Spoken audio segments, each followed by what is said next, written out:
On this episode of International Reporters Roundtable, Transhumanism, the movement to transcend our humanity. Everything from virtual reality to gene manipulation. What's behind it? Is it just inevitable development, or are there people pushing these powerful tools? And to what end? Our guests, Joe Allen, Shuster Justin, and Robert Marks join us to reveal the promises and pitfalls of transhumanism. What we need to know about these rapid changes.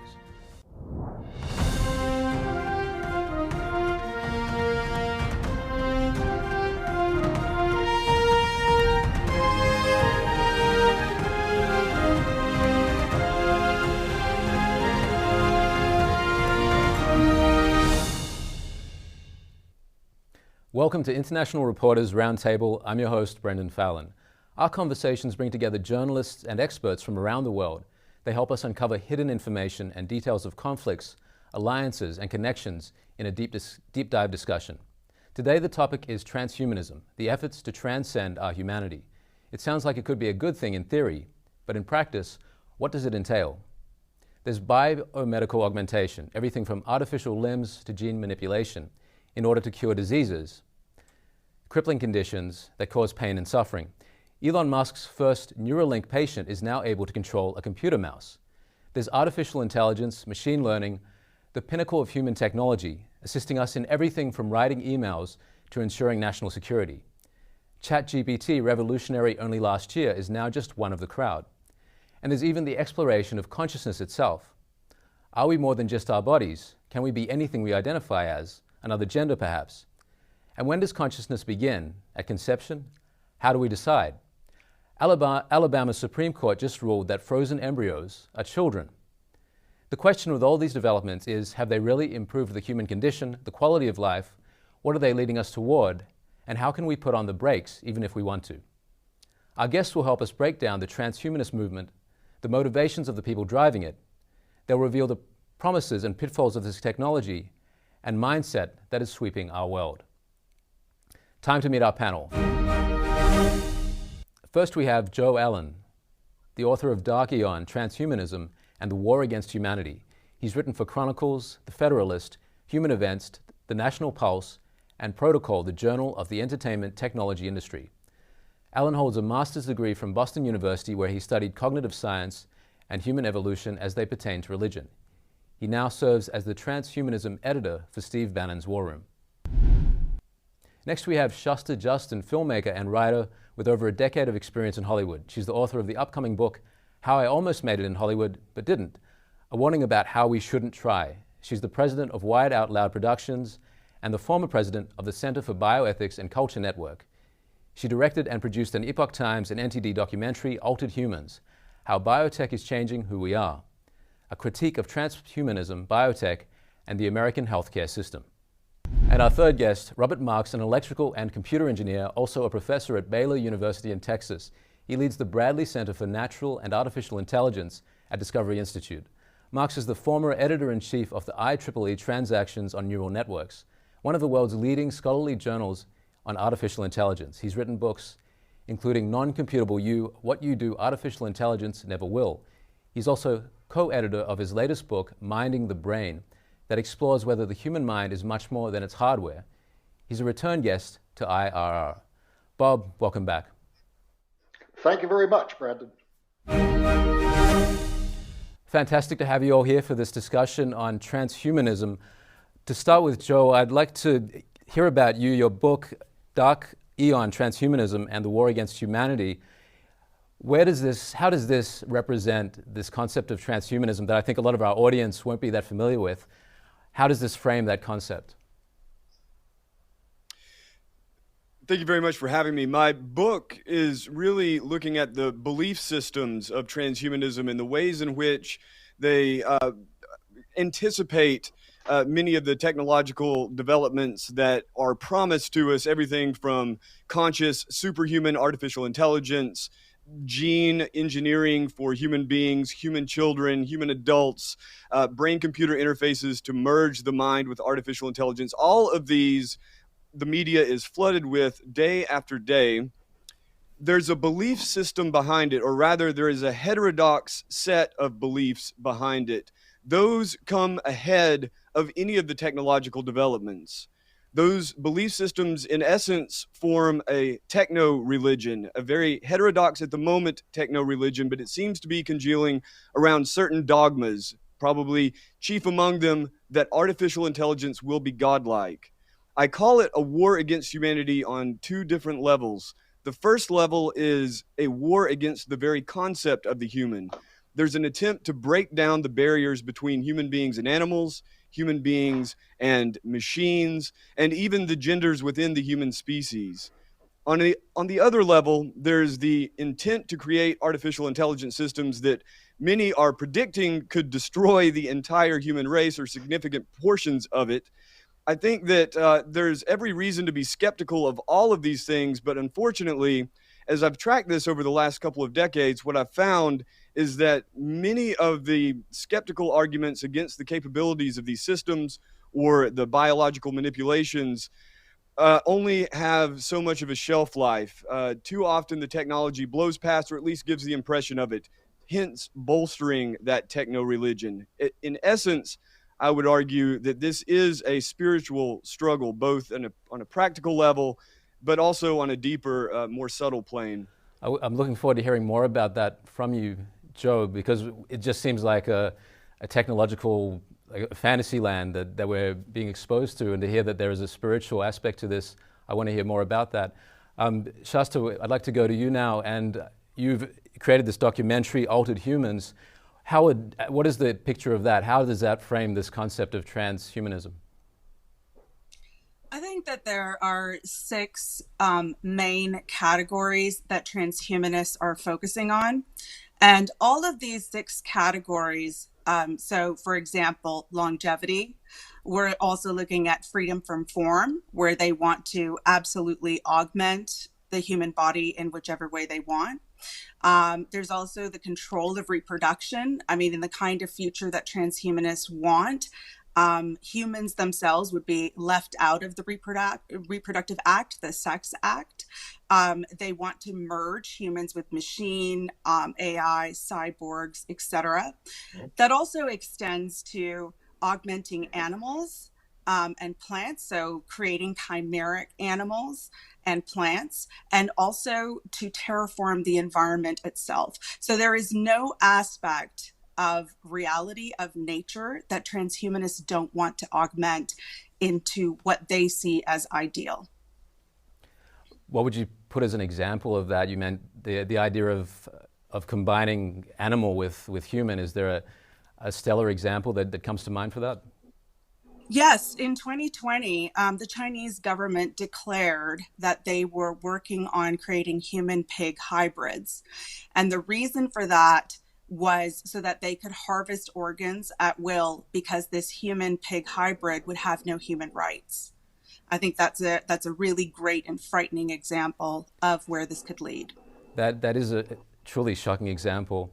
Robert, welcome to the panel. You've written a book, Non-Computable You, which has a different take on the threat that many perceive of transhumanism. How would your book frame transhumanism? First of all, I got to say I agree with both Joe and Shasta that transhumanism is a religion. And there is a chapter in my book, Non-Computable You, that addresses that. The idea is that, as Blaise Pascal said, there's a God-shaped vacuum inside of everybody. The question is how do you fill it? Well, you can be a Hindu, you could be a Muslim, you could be like me, be a Christian, and that God-shaped vacuum needs to be occupied. The naturalist, well, what do they have? They have this idea of transhumanism, and they're trying to achieve everything that many religions are addressing. For example, there's the idea of immortality. Transhumanists believe that we can augment ourselves with technology to become immortal and maybe eventually be able to upload ourselves into a computer and thus achieve immortality. Those of us who are Christian have known about immortality for a long time, so this is not a new subject. They also seek to have super intelligence by these neural links that go in our brains and such. And So super intelligence is something that artificial intelligence is purported to be able to do, and will never do. I mean, that's the point of my book, Non-Computable You, that there are certain aspects of human abilities that are beyond the reach of artificial intelligence. Well, thanks for laying out those. Thank you for laying out those examples, Robert. It really boggles the imagination to think that some of these things that were once science fiction are now we're on the frontier of those things. Time for a break. When we return, we'll dive deeper into our panel on transhumanism. Welcome back to International Reporters Roundtable. I'm your host, Brendan Fallon. Welcome again to our guests, Joe Allen, Shasta Justin, and Robert Marks. We're discussing transhumanism. I'd like to kick things off now. Why is this happening so fast? It was the realm of science fiction, but now it seems like it's right at our front door. And I put that out perhaps to you first, Joe, to understand what your view on this. You could point to many recent events, recent developments that mark an increase in interest and I would say a dramatic increase in apprehension about the future in regard to technology. But I think that the release of ChatGPT at the end of 2022 really was the moment that people stopped and started paying attention to what was happening in artificial intelligence. You always have two ends of a spectrum between massive overhype and real viable technologies that do pose actual threats and dangers. Immediately upon the release of ChatGPT, you had people like Eliezer Yudkowsky, even Nick Bostrom to some extent, both transhumanists, but arguing that the rapid development of artificial intelligence could lead to the extinction of the human race. What I see in all of this is you have a very remarkable technology, that being GPT technology, the generative transformer. It is an amazing piece of digital machinery. It does oftentimes outputs that are common. They replicate thought in silico, at least on a superficial level. Whether that means we're on the cusp of creating a super intelligent or not, I am completely agnostic about. I'm very skeptical of most of the claims, both of the promise and the peril. But I think that the most important face right now is the spread of the belief that the ultimate power on Earth is human intelligence, and that there is an inevitable rise of artificial intelligence. In essence, much like Dr. Marks said earlier, in essence, when there is no God, some sort of deity will begin to fill that void. And right now, is the human race. In the very near future, as these systems become more and more sophisticated, they'll be more and more convincing as a replacement for God, or for gods, is maybe a more accurate way of putting that. Shasta, also coming from a religious background, what do you place as the main threat in terms of transhumanism? And why is this coming so fast at the moment? So I would argue that this isn't happening fast at all. I think that because we're on the cusp of all of these technologies, it appears to be moving quickly. But I would argue that transhumanism has its roots in ancient Gnosticism, which is really a 2,000-year-old philosophy that occurred at the same time as the rise of Christianity. And this opposing idea of Gnosticism is where Christians saw one God, a good God, whom we are the children of and therefore taken care of in the ecosystem of nature. The Gnostics saw that there were two gods, or that is what they believed, and that one God, who is the cruel and evil God, which we would refer to as the Christian God, was so cruel and evil that he put us into these bodies, these human bodies that are limited, that are trapped, and eventually they die. And so the transhumanists, the ancient Gnostics, opposed that and believed that there was another entity, which some might call Lucifer, who was there to illuminate, to enlighten, and to free us from these human bodies, to free us from the constraints of the cycle of life and death and reproduction, And so I believe that this movement has been going on for 2,000 years, and these Gnostics show up periodically, renaming themselves. And the latest iteration of that is transhumanism. And so when you had the Industrial Revolution, and Ray Kurzweil talks about the fact that technology, the more technology that we have, the faster and faster it will get, approaching a kind of singularity, which he predicted would come in 2025 to 2045. So we're kind of smack dab in the middle of that, or are at the beginning of it. And I think that, you know, there is this promise of this technology. Are they delivering it? I mean, they're delivering us something, but what is that something that they're delivering? If you look at CRISPR technology, for example, which, you know, they claim to have quite a lot of power over, and yet in a way is in its infancy. And they claim they want to do good things. The transhumanists truly believe that they are creating a world that is equal. If every human being has the power to decide how they will look in form, the sex that they will choose, whether to merge man and machine. And then they look at, you know, like for medical reasons, CRISPR could be an amazing thing. Like, let's take sickle cell anemia and their desire to eradicate it. The problem is that when you remove a gene, we don't know what it does to the rest of the genome. We don't know what it actually does to the human body. So we're in very dangerous territory, so dangerous, in fact, that Elon Musk, his dream, his vision is to take 1 million human beings to Mars, specifically to protect the human genome from the transhumanists, which is ironic because he also is a transhumanist. Some compelling examples there, Shasta, of things to be wary of. Robert, I'm interested in your view. Is the horizon as dark as it's being portrayed in terms of transhumanism? Absolutely not. The singularity, as predicted by Ray Kurzweil, will never happen because artificial intelligence is incapable of being creative.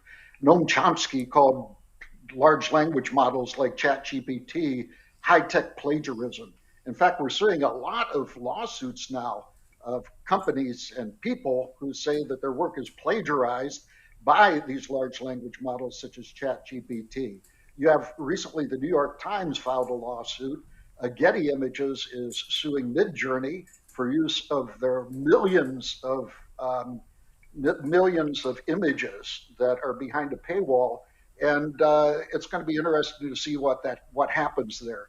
So when you look under the hood, you can look at the results, but the results of things like ChatGPT can be very compelling. However, if you look under the hood, you find out that ChatGPT and some of these large language models are indeed not creative. The singularity is never going to be reached. In addition to that, artificial intelligence will never, ever understand what it's doing.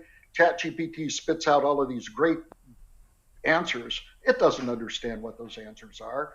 And sentience, artificial intelligence will never become sentient. These are myths which might look possible if you looked at the results. But again, if you look under the hood, choose your metaphor, behind the curtain, if you will, you're going to find out that no, artificial intelligence is incapable of doing these things. The point of sentience is a very interesting one, because that seems to be the turning point where it would become a real danger. What do you think about that, Joe? Is there really a potential for this technology to become sentient? Well, the problem with sentience is obviously the state of being sentient is a subjective state. It's one that can't really be proven one way or the other. There are a number of ways to try to quantify whether a person or an animal or even a cell is conscious. And I think that those are all compelling, everything from the complexity of connections within the system to just more practical measures in regards to human beings. Are there certain responses, so on and so forth? But ultimately, the question of sentience can't be answered definitely. You don't know if I'm sentient. I don't know that you are sentient. We don't experience the world from behind each other's eyes. The same goes for the machine. There are good reasons to believe that machines are not sentient, But the real problem that we have, not unlike whether or not a fetus is sentient, one of the main arguments for abortion is that it's just a clump of cells. Therefore, it is not sentient. It doesn't feel pain. It doesn't have any experience of the world. The only worth is religious projection of sacred or profane. So in regards to machine intelligence, whether or not these understand experience of the world, I think that there are really good arguments against it, but it can't be answered definitely. And in the realm of religion, in the realm of faith, it doesn't matter if you've proven it or disproven it. What matters is that people believe. And right, fringe movement, this movement for AI personhood or AI rights, there are a number of prominent people, Richard Dawkins among them, Peter Singer, the fuller. Idea is that once AI reaches a certain level, a certain threshold to be established that it is sentient and therefore deserving of rights, personhood. It won't matter if the machine is sentient or not. What will matter is whether this movement gains enough momentum to begin affecting our lives. Imagine if Muslims had invaded your country and began to take control. It wouldn't matter if you believed in Allah or the Quran. All that would matter is that they had taken control. I think that is a hinging question that you posed there, Joe. It doesn't matter so much whether they are sentient, it's the perception of whether they are or not. We're coming up to a break soon. Shasta, do you have a quick thoughts on this just before we head out? I do. Klaus Schwab gave a talk at the World Economic Forum, as he is wont to do, and he talks about the Internet of Bodies and the Internet of Things. So for them, the idea is that AI, since humans are apparently terrible and can't possibly govern ourselves, is that through these technologies that will be inserted into our bodies, such as Neuralink, etc., that their plan is to have this AI God that will govern humanity, all things, our bodies, our homes, smart houses, etc. Now, you can say that's science fiction, sure. Is AI Skynet? That's a great question to ask.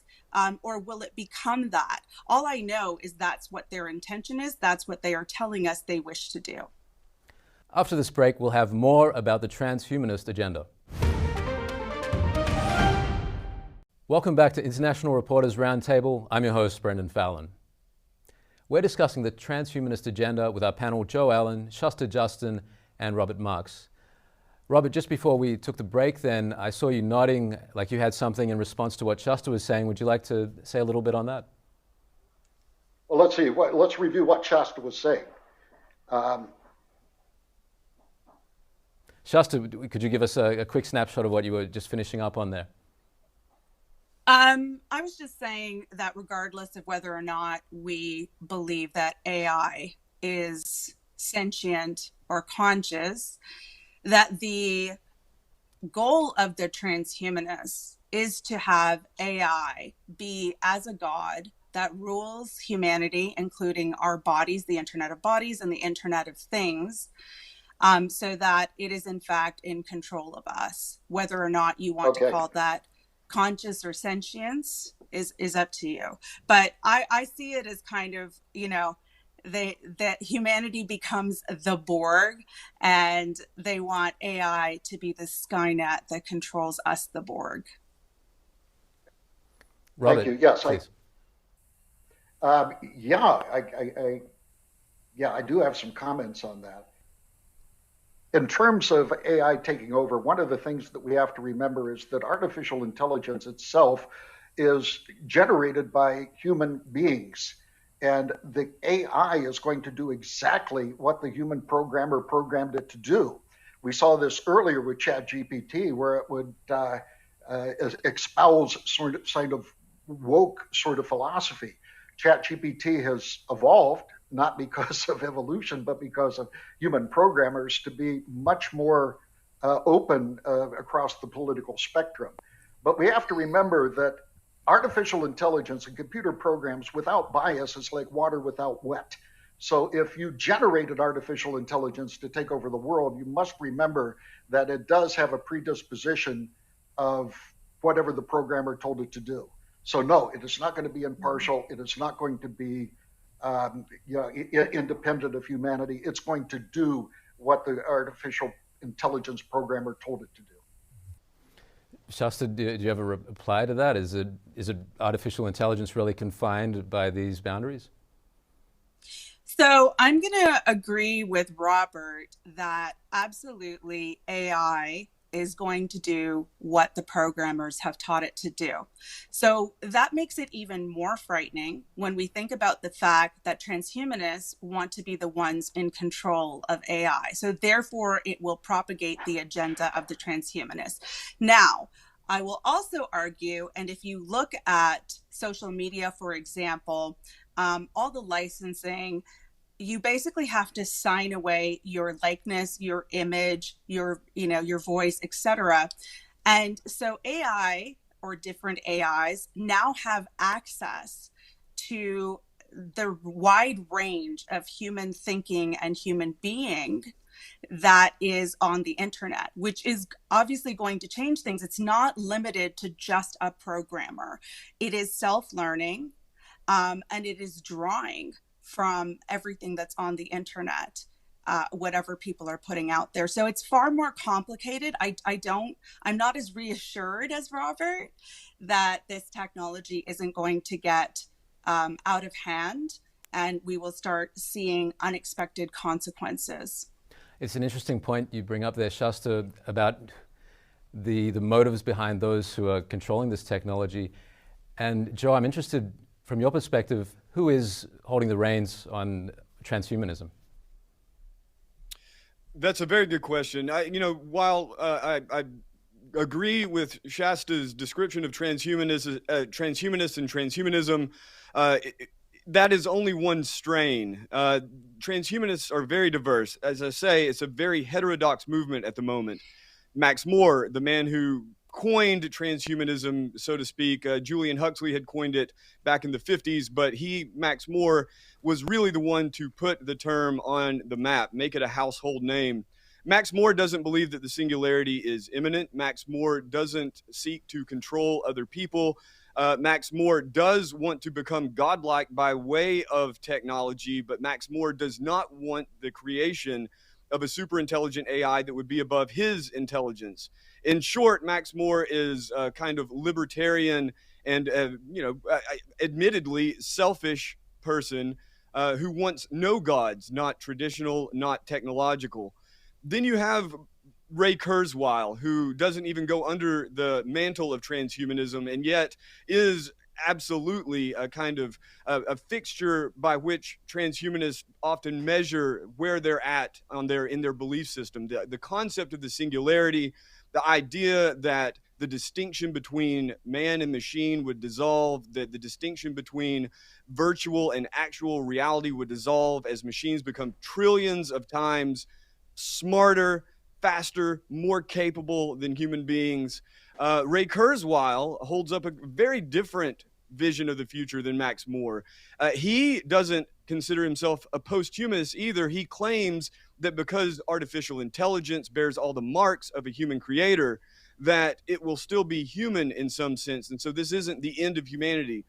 I would argue that taking just those two examples, and you could list many, many more, all of them very, very different in their motivations, very, very different in their visions of the future, that what we're seeing is in many ways a kind of vying for power, a kind of scramble, as you would see in any corporate organization or oftentimes in any religious institution, for dominance on what is the dogma, for control of, in this case, the technologies at hand. And so as you see in the public sphere, people like Elon Musk elbowing past Sam Altman and vice versa, as you see Mark Zuckerberg scrambling to establish his place in this hierarchy, you have the same sorts of things. And all of these, Sam Altman, Elon Musk, Mark Zuckerberg, they are talking about all of the elements that are essential to transhumanism. They are pushing forward the technologies that are essential for so-called transhumanist aims. but they're very different in their approaches, and they're also, as CEOs are wont to do, they're also full of BS half the time, both about their motivations and the capabilities of their systems. And so it's under this cloud of confusion, coupled with very real digital technologies that have undoubtedly scrambled the brains of the populace, that we see this shift in wealth, a tremendous shift in wealth towards the tech sector. And we see a shift in power, both social capital, the authority to interpret what is and isn't real, and also in actual authorities, the Internet of Bodies or Internet of Things devices, mass surveillance on a scale really not even imagined at all by the classics in the genres such as George Orwell. This is a terrifying reality as it is, but not necessarily for the reasons that transhumanists describe, and oftentimes not for the reasons that the critics of the transhumanists describe. What I see is the consolidation of a very wealthy new class of people who undoubtedly are exerting control over our minds, over our economies, and increasingly over our politics. And Klaus Schwab, I think, encapsulates that view, but he is the least of our concerns. I think Elon Musk, Mark Zuckerberg, Sergey Brin, and Larry Page, these are the people. You're laying out quite a number of individuals there, Joe. This is, rather than it being pegged to Elon Musk specifically or to the World Economic Forum, Klaus Schwab. And you made a point there about the flaws in these individuals, whether their logic is intact, alongside the fact of questioning whether their motives are correct. Now, Robert, I know you've written on this, looking at the foibles. I think it's been stated as, we look at Elon Musk as he's in many ways framed as kind of this almost superhuman figure himself, like comparable to Iron Man. How do you see this particular figure? Would you agree with that comparison, or is he really all he's made out to be? Are the people leading this movement really all they're laid out to be? Yeah, let me first push back against the idea of artificial intelligence learning and the idea of creativity. Creativity is defined as a computer program or artificial intelligence doing something that was beyond the intent or the explanation of the programmer. There has been no computer program which has passed that test, called the Lovelace test. Furthermore, it turns out that in these generative AI sort of computer programs such as ChatGPT, they have essentially exhausted all of the fuel that they have. They have used trillions and trillions of words, and they're running out of words. Now, of course, words are generated every day, but it turns out that, again, in terms of the treasure trove of the words, that all of this has been used. There was also an interesting question addressed by a paper published in May 2023. Robert, we'll pick up with this question just after this break, and we'll pick up right after that. We'll continue this compelling discussion after this break. Welcome back to International Reporters Roundtable. I'm your host, Brendan Fallon. We're returning to conclude our analysis of the transhumanist agenda. And Robert, we'll pick up where you left off just before the break. Sure. The idea of the singularity is based on the idea that AI is going to create more AI, better AI, and eventually begin to duplicate what we humans do. There was a great paper published in 2023 in May, I believe, by some people from Oxford and Cambridge, which showed that isn't the case. They looked at what happened if you use ChatGPT, which has been trained on trillions of words, exhausting the fuel of available English language. What if you use that to train another large language model, and then use that to train another large language model, and again, just repeat that process? It turns out that the artificial intelligence eventually becomes a babbling idiot. And they refer to this idea as model collapse. So it doesn't look like AI is going to get smarter and smarter and smarter. And again, I would emphasize that there is no evidence of any computer program, including artificial intelligence, doing anything which was beyond the intent or explanation of the programmer. What do you think about that, Joe? Is there really You know, there are a lot of arguments from professionals. I respect Dr. Mark's expertise a great deal, and I think that his arguments in non-computable you are fantastic tools to blow past a lot of the hype and get to the reality of the situation. I'm not going to argue against the claim that no computer program has ever been created that did not do what it was programmed to do. That is correct.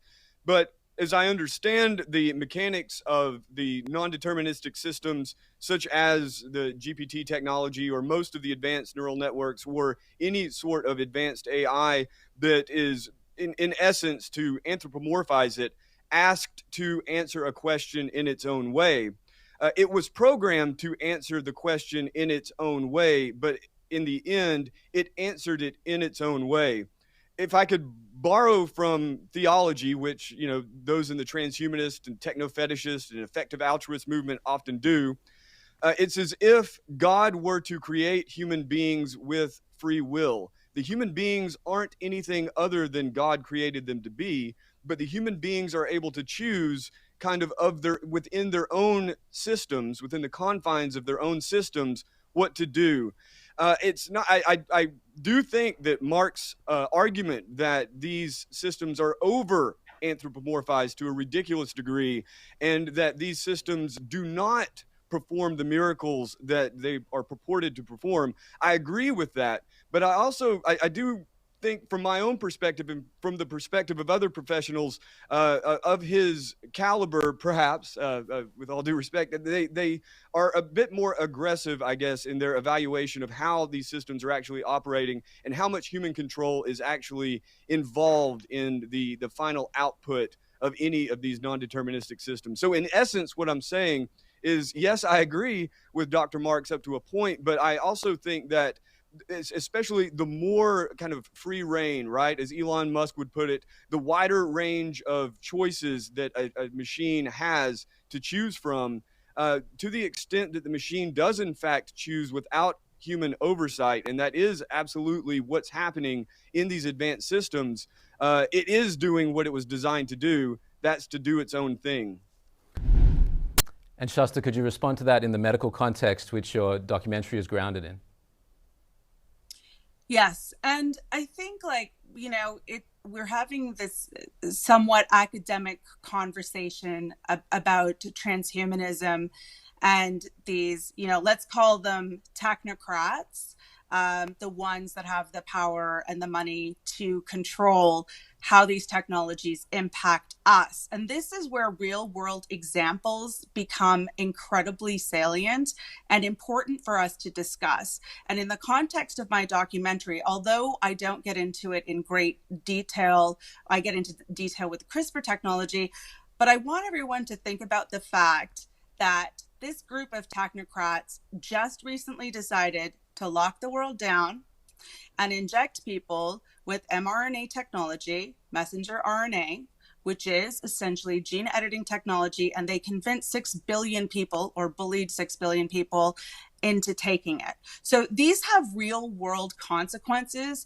as heterodoxy as they might be, or, oh, I disagree about X, Y, and Z. When they get together and decide something, the impact can be tremendous. The other thing I want to bring up, since we're talking about ChatGPT so much, is that in my industry, in Hollywood, there has been a literal war going on in the last year about the use of ChatGPT and AI in Hollywood. In fact, we had almost a year-long strike, writers and actors strike, because ChatGPT is taking the place, or the industry wants it to take the place of real writers, real creators, human creators.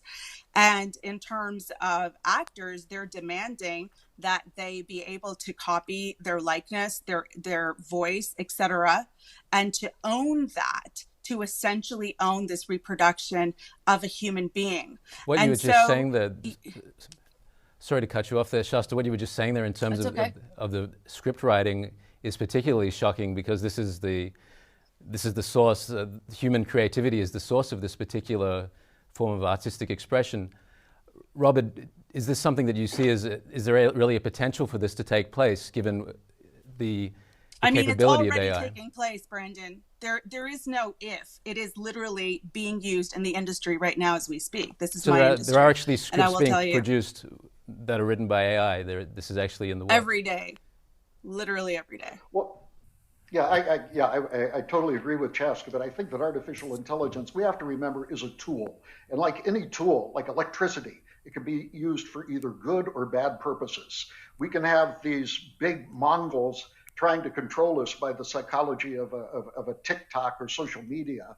But and so yeah, indeed that happens. As far as Hollywood, we don't lament the fact that technology has replaced many brick and mortar stores. It's replaced toll booth operators. It's replaced travel agents, and then all of a sudden we get upset that it's going to replace or augment or diminish the capability of Hollywood writers. This is going to be what happens with artificial intelligence. Despite the limitations that I mentioned, AI is going. Go ahead, Chester. Sorry, I just don't understand why you would want a computer, AI, to take the place of human creativity. That makes absolutely no sense to me whatsoever. That's not the same thing as a toll booth driver who also deserves to have their job.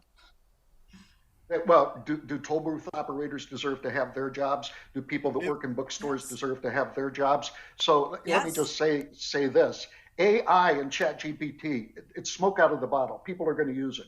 I have seen creative writing classes that say, we're going to teach you creative writing using ChatGPT. And they use ChatGPT and these large language models as a tool to assist in the development of creative prose. And this is what's going to happen. This is what's going to happen. So, Robert, when there's a solar flare, Joe, what are your thoughts on this?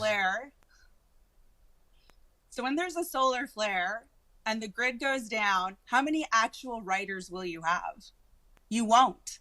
Because it's like taking a bicycle. It's like taking a remote controlled bicycle and telling your 4-year-old, hey, you know how to ride a bicycle, but it's a machine doing the riding for them. That makes absolutely no sense. Sorry to cut you off there, Shasta. Joe, what are your thoughts on this? What Dr. Marks is talking about is really a question of values. Do you value speaking to a clerk at a store? Do you value having a factory full of human beings versus robots? Do you like saying hi to the toll booth operator? Or do you like having your car attached to a digital system, which is, in my experience, very glitchy and annoying?